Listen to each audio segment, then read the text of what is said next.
Hey folks, welcome back to the channel. I am in the gear room today.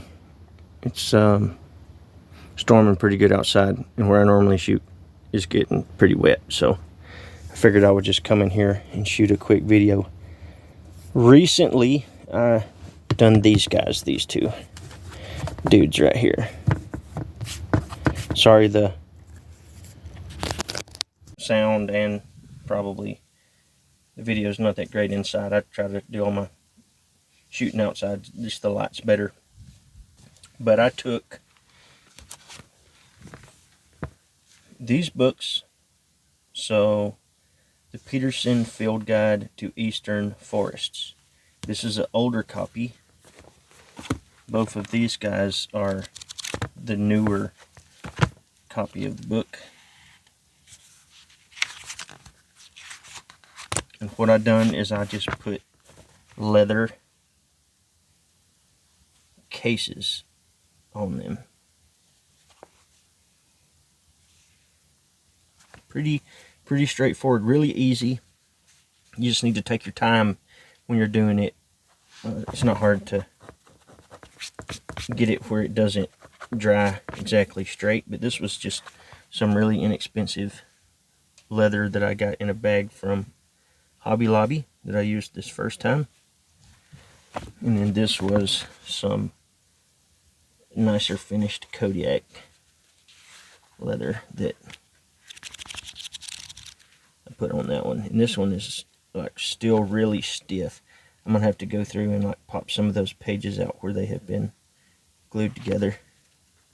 But I just go through and run your finger through them and it'll open back up. But I've saw Mr. Dave Canterbury had a legit leather bound copy of this, and super nice.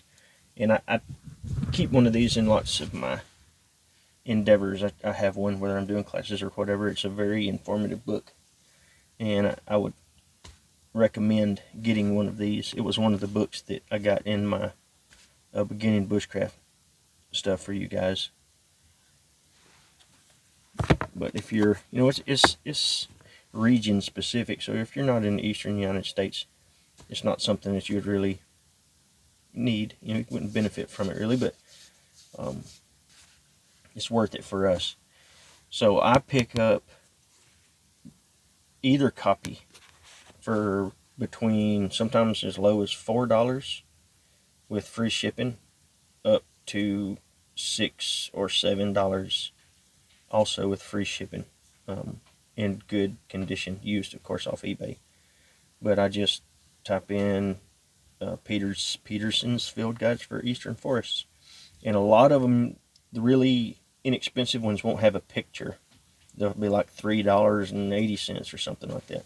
Most of the time it's this version here. It's not the newer one. This one's 15 bucks. The other ones are probably close to 20 new, but it's a good deal. You're saving these things. You know, I think a book wants to share its information, I guess. You know, I don't want to just sit on the shelf and never be thumbed through, never absorbed. Kind of cliche, I guess, but I feel like that's true. So to turn this into one of these guys, all you need is, you need the book, some leather of your choice, clear Gorilla Glue. This is the same stuff I use on the jute wraps and that kind of stuff. Clear Gorilla Glue. Super handy. It doesn't foam, so that's what we're looking for. And just one of these little horsehair application brushes. And I get these in like 50 packs for 10 bucks or something.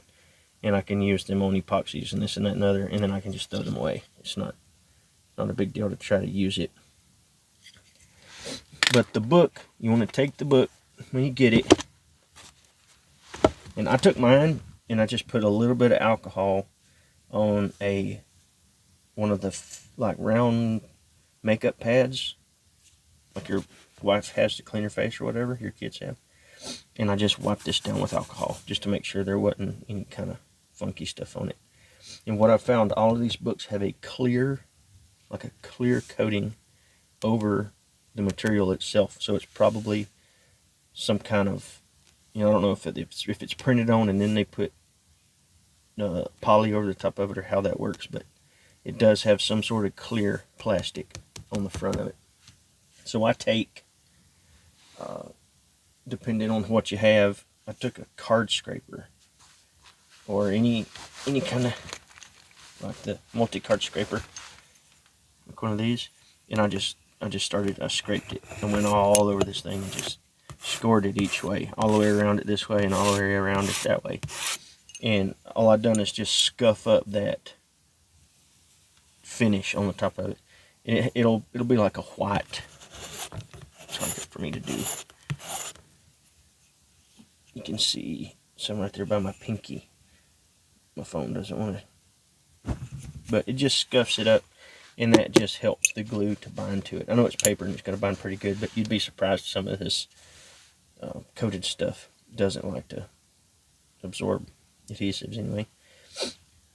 But I took and I laid my piece of leather out, and I'd cut it larger than I needed it. So I laid that dude out. I took my book and I just covered it with glue, just squirted it right on there like this. And then I took that brush wherever I've done with it, and I just evenly coated the whole thing. Made sure that it was all the way on the edges and all the way around. And I done the front or the back, doesn't matter, just one side, and the spine the same way. And then when my leather was laid down, I put my spine on it first and pinched the leather up and folded over on its side, so it was just the front or the back and the spine, that's it. And I pressed it down, just rubbed it real good. I had a little anvil that I actually rubbed on it to make sure that it was mated. The surfaces were mated really good. They were touching. And then I done the same thing with the last side. I just covered it with adhesive, and then I took the brush and went through and brushed it nice and thin, and then folded it over. Well, after you fold it over, the biggest thing that you need to worry about is the spine. You need to make sure, like I started doing mine where I would stand them on the spine like this, and I would hold the leather with one hand and I would press down on the book, and you could feel it slide down. It likes to try to slide up. If you pull the material up on both sides, it'll bow the back out. So you want to put pressure on the spine first, and then I have a little platform that I built that goes on top of our wood heater. So in the spring and the summertime, we use it for craft stuff and making soaps and all kind of stuff like that. But it goes up against the fireplace. So I would put this on the table, this against the fireplace, and I have just some little thin pieces of cedar shake that I put against the front and stuck that anvil against it. So it was fireplace on the back, anvil on the front, and had its own weight on the bottom. And after I got everything pressed up, I took a stick again and just pressed down like this on the book itself to make sure that the spine was sitting good against the leather. And I just let it dry. And that was it. That's the finished product. And like, I could go back, and there's places where it's got a little gaps in them. I could squirt some glue down there if I wanted to, but it's not a big deal. And then after you go back, there'll be pages that are where you got a little extra glue on there. You can go back with a razor knife or just your fingers and get these pages loose, and then run your fingers in between them so all of the pages are free. They're not any stuck together. But that's how I done it. And then like this one, I poked a little hole in the top of it and just stuck a piece of leather through so I could have a bookmark that stayed on the book. And this one is just a piece of tanned snake skin that I had stuck in there. But the purpose of this is just because I wanted to have one. I just wanted to have one of these with the leather cover on it. So I tried to make one myself. I probably could have ordered that one, but you know, this was fun.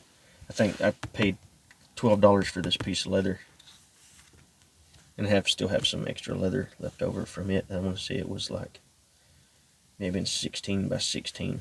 I paid $12 for something like that. So pretty neat. It's fun, something different. I'll take and end up putting this guy in my main kit that I'm going to carry. It'll get a cool patina after a little while. Go to my classes and hand it around to everybody and stuff. It'll be pretty cool. But anyway, you guys had asked, so I wanted to share. This is the book. These were the products that you need to make it happen. Well, all right, I'm sorry I had to do an inside one today, but I will make up for it this week. But it's not a bad place to be surrounded by stuff. Anyway, I got to go through all these packs at some point, but y'all, I appreciate the support. Check out all of our older stuff on Instagram at Bushcraft Kelso. You can check out bushcraftkelso.com for gizmos and gadgets. Feel free to like and subscribe. Give us a follow on Instagram. We got a lot of stuff coming. A lot of stuff already there. There's like 8,000 posts there. Lots of information. But alright guys, I appreciate it. Later.